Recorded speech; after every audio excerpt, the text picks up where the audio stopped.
you need to have an unshakable belief in yourself. When you're on this journey, you have to have this undeniable faith in who you are and what you stand for. All right, all right, all right. Welcome to the Align Us Mastermind podcast. I'm your host, Dr. Nikhil Sharma, and I'm so grateful to have you all here with us today. In today's topic, we're going to be discussing imposter syndrome. And I have here with us two awesome co-hosts that I'm going to go ahead and let them introduce themselves. My name is Kevin Drummond. I'm a success and mindset development coach, and my focus is business development and helping people grow. I'm Chris, aka Fit Like Chris, fitness coach and lifestyle coach as well, I guess. Yeah. Definitely. All right. Well, look, pleasure to have you guys here with us today. And I'm really excited about discussing this topic, imposter syndrome. And I feel like each one of us can probably relate to it in some sort of way. I was reading a stat actually that said 70% of humans, suffer from imposter syndrome at some point in their life. And that got me thinking, like, what the F are the other 30% doing that,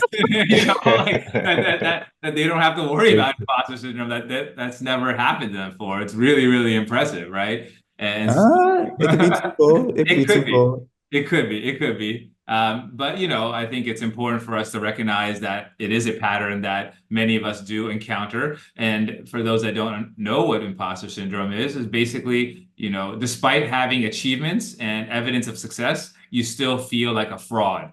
Like you feel like you're not good enough to be in the position that you're in, or that the position that you're trying to aim to get into. And it's like a psychological pattern that has been built into us, since we were, growing up. And would love to get some insight from you guys on how imposter syndrome has resonated in your life, and what have you done to help get yourself through those negative self-talk patterns? Okay, I'll go first. Imposter syndrome reared its head when I realized that I was not who I thought I was. And that happened to me. I'm 28. It happened to me when I was about 20, 25, 26. And I thought I was the man. Couldn't tell me I wasn't the man. I had it going. I was upward trajectory, and then life happened. I became a parent. I realized that you actually had to work for things to work for you. And you have to work a whole lot harder than you can even fathom. And I always prided myself on being this tenacious person, but realizing that I wasn't as tenacious as I thought up until that moment.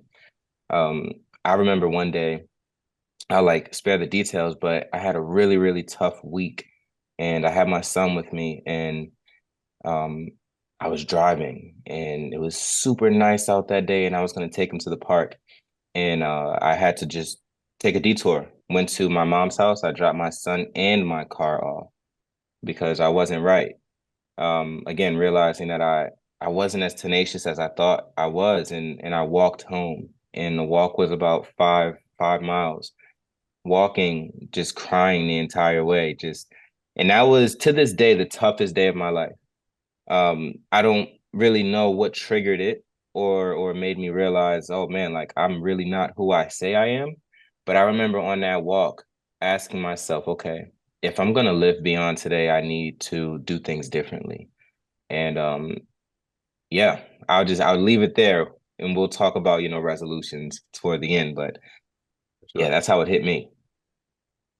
Powerful. That's you said it right there. When life hits you, I've actually dealt with imposter syndrome a number of times throughout my life, whether it was in high school or college, after college, uh, family, Jamaican, all immigrants. And similar to your story, Nick, everyone wanted you to be a doctor, be a lawyer. And so my whole entire life was focused on becoming a physician. And standardized testing was the worst for me. I was terrible at it. Even getting into med school, even just taking the MCAT. Like, I think I have the all-time lowest score of all time with MCAT. My first score when I was attending Xavier was a 15. And you could get up to a 45. So imagine that was my composite score, a 15. Like people got 15s like per subject to where it added up to a perfect score of 45. I was So yeah, man. I questioned myself. I associated my failures with my worth. And when I started doing that, my ego, my confidence, just everything just depleted.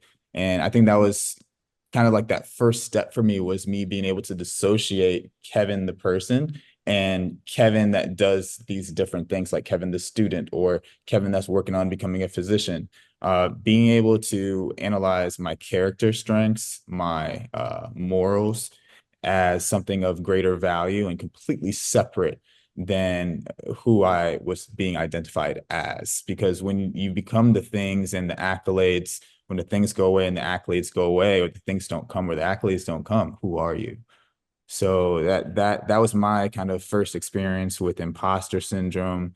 And yeah, I can definitely say that it's been a long road, but it's definitely worth it. It's definitely worth it. Standing on the things that you believe in and doing the deep work.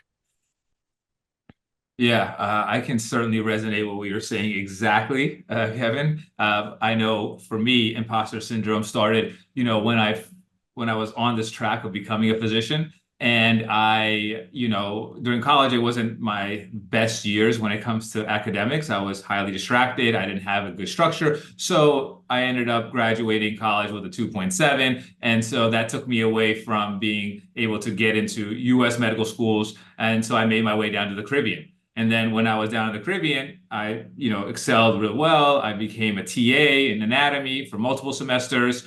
I ended up passing my board exams, and I ended up getting matched at Ochsner Medical Center here in New Orleans. And despite doing really well there and becoming a chief resident, I was then thrust into the role of becoming like a medical director of the observation unit.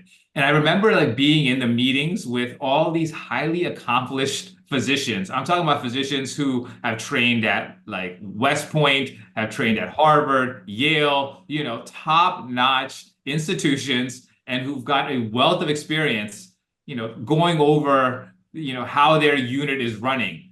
And then I remember sitting in that office in that meeting room, and it was my turn to speak. And I just felt like I didn't belong there. Like, how am I in the same room with these super achievers? And then there's me, this kid, who came from the Caribbean Medical School, who made its way into this prestigious institution. I did not feel like I belonged, even though I had all the requirements of being there, right? Passing my board exams, doing well enough in residency to become a chief resident, proving my worth. But yet internally, I just didn't feel like I belonged because of something that was in my head that made me feel like I was a fraud, like I wasn't as good as these individuals around me. And so I remember that meeting and, looking back at it now, how, that was just my first experience in that world. And I needed to be a lot more compassionate with myself to understand that, hey, it doesn't really matter what got you into that room. It's about, what's going to keep you in that room, and how are you going to strive in that room, right? And so I realized that just comes with experience. Those people around me weren't as fine-tuned as they were when they first started in that role maybe 20 years ago, but now they obviously have a large expertise and able to command the presence that they do. And for me, that would just take some time. Yeah, I think you just hit it on the head again, right there. Time, adding more experiences. It adds more to your toolbox that allows you to feel more confident and less like a fraud. Chris, what would you say was kind of your answer to getting out of imposter syndrome? I read a book. You know me. The Fifth Agreement. Mm. It's in the Four Agreement series. And I remember, because I'm rereading it now, shameless plug. He used this analogy of a movie theater. He said, just imagine you're in a mall and there are hundreds of thousands of movie theaters. And you walk into a theater and you see yourself sitting there watching your movie. And you're the main character in your movie. And leave out of your movie theater and go into your mother's. and watch her and now notice that you're the secondary character in her movie, and that's not, who you perceive yourself as, so on and so forth. Yeah. And realizing that imposter syndrome, the only one that I'm fooling is myself, and the only one that I have to impress is myself. Now, obviously, it's important for us to add value to other people, but it's impossible to add that value if you don't have an agreement with yourself Yep. of where you stand in that current moment. So even if it's a shaky foundation, stand on it. Stand on it, because the only thing that can happen is you can learn, you can go up, and you can shape who you are. Kind of what you said, Nick. Those people in the room, they weren't always that credentialed. They had to start from somewhere. And I think we're superhuman. We have the ability to like feel one another, and we know when someone isn't exactly where they're gonna be, but we can see it when we can see like, oh, you're gonna be there, and I'm sure that they felt that with you. We don't have to fake the funk. All we have to do is just stand on our shaky rinky dink foundation, and we'll be just fine. Just give it time. That's a hook. That's a bar. That what that reminded me of right there? It reminded me recently of, and I was sharing this with Kevin. It was a quote that Jay-Z had said, and he was like, "You need to have an unshakable belief in yourself.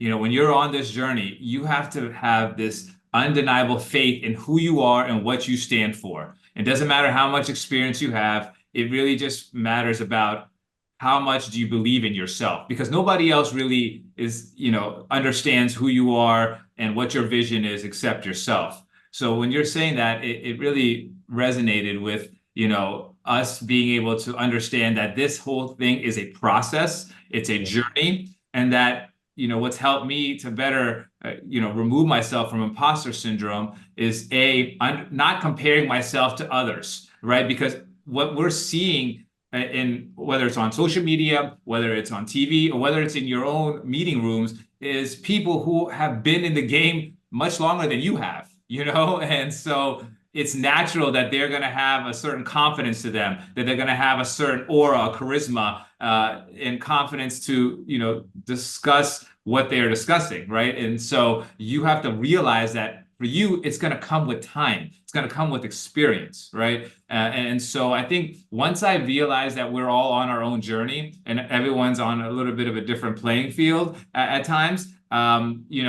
what can even that out is just your persistence and belief in yourself. And over time, that faith will produce the results that you're looking for. Yeah, I completely agree. And I think with imposter syndrome, it's also those individuals who are focused on achieving greatness and they're perfectionists to a fault. So they're battling with perfectionism.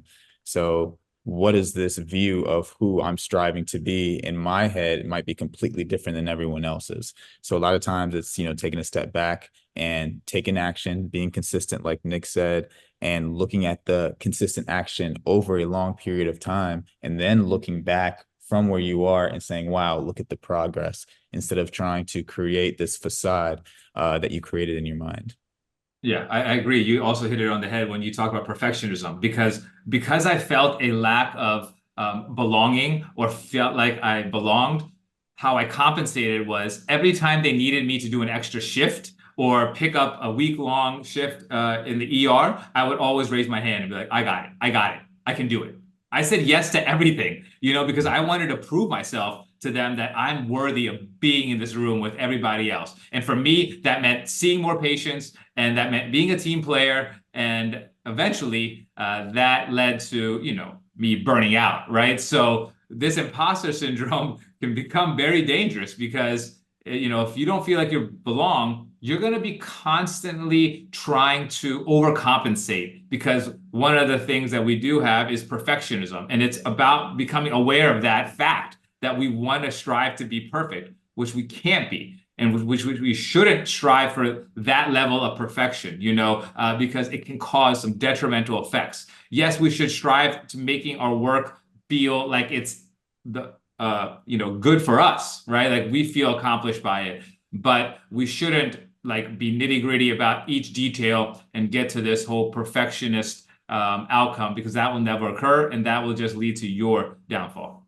Yeah, agree, 100%. And my last thing I want to add to it is that we're all human, and we just need to continue to add that human feel, that human touch to things. We're not always going to be on our A game. That's not what makes life worth living. We're supposed to approach things from the highs, from the lows, from the side. We need to come at life from all different angles in order to really grow. Because if we bring our best self to every situation, we're not going to know what to do when we're at our lowest self. So it's just getting those reps in, showing up.